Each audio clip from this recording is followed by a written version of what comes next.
Ashley, first off, before we talk about the competition, tell us a little bit about your trip down to Australia. You know, it was your first time here. How was the flight over?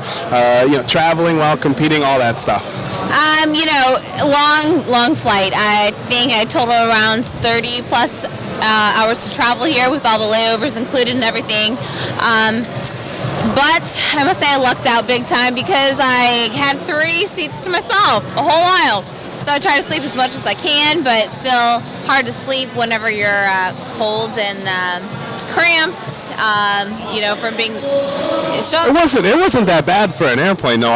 We were all kind of on the same flight. I had the same fortunate luck where I had an aisle on one side, an empty seat on another, and it seemed like a lot of guys had that. So yeah, for a long flight, it wasn't too bad. No, I've had worse, definitely. Yeah. So is this your first time in Australia? My first time, yes. Have you had any time so far to really see anything or get out and take a walk along the water? Not yet. Honestly, it's been go. Since I got here, I had to hit the gym, go to the store, buy my food to prepare my meals for the week. Get ready for the competition, work the booth. I haven't had much to see yet, but I'm hoping to see some in the next couple days. So we all know you're doing the New Zealand Pro this upcoming Saturday. How long are you going to be here in Melbourne for?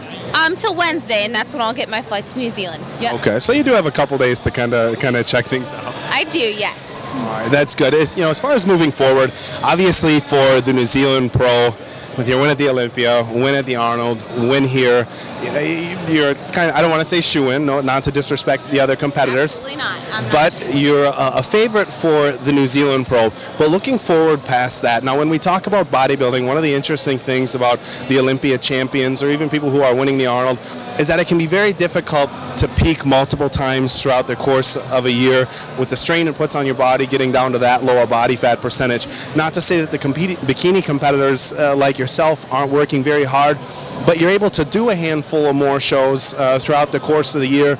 So can we expect to see you in other shows after the New Zealand, or is there going to be some time off before the Olympia? Actually, I'll be competing in the New York Pro and the Toronto Pro, and you are spot on.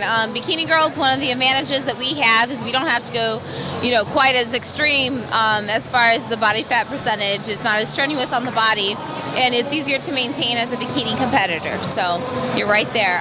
But I want to take full advantage of that and keep cooking while the pot is hot and just keep going, while I can, because I'm living it up, having a good time, and I love competing. So, well, from a business standpoint, I think so many people forget that hey, it's a business, and every single one of these shows that you do has prize money, and if you can go there and you are the best in your division, why not take home a paycheck as much as you can?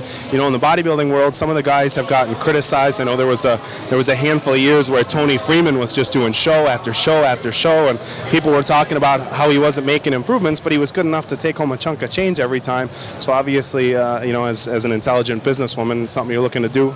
I mean, I look at it as each show is different. I have a different set of challenges for each show.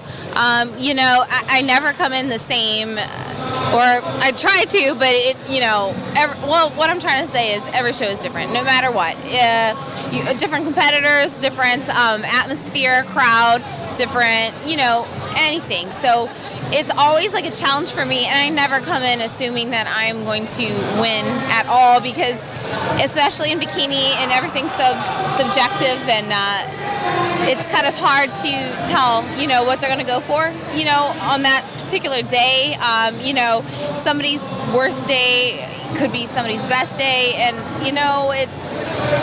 I never assume anything. You can't really take anything for granted. Absolutely, you're correct. All right, guys. Well, we're going to wrap things up here. Let Ashley get back to her booth here at Gaspari, and her fans looking to get pictures and autographs. We look forward to seeing you in just a few more short days at the New Zealand Pro, and best of luck there. For MuscularDevelopment.com, this is David Baye, Ashley Kaltwasser, and behind the lens, Muscle Papa John.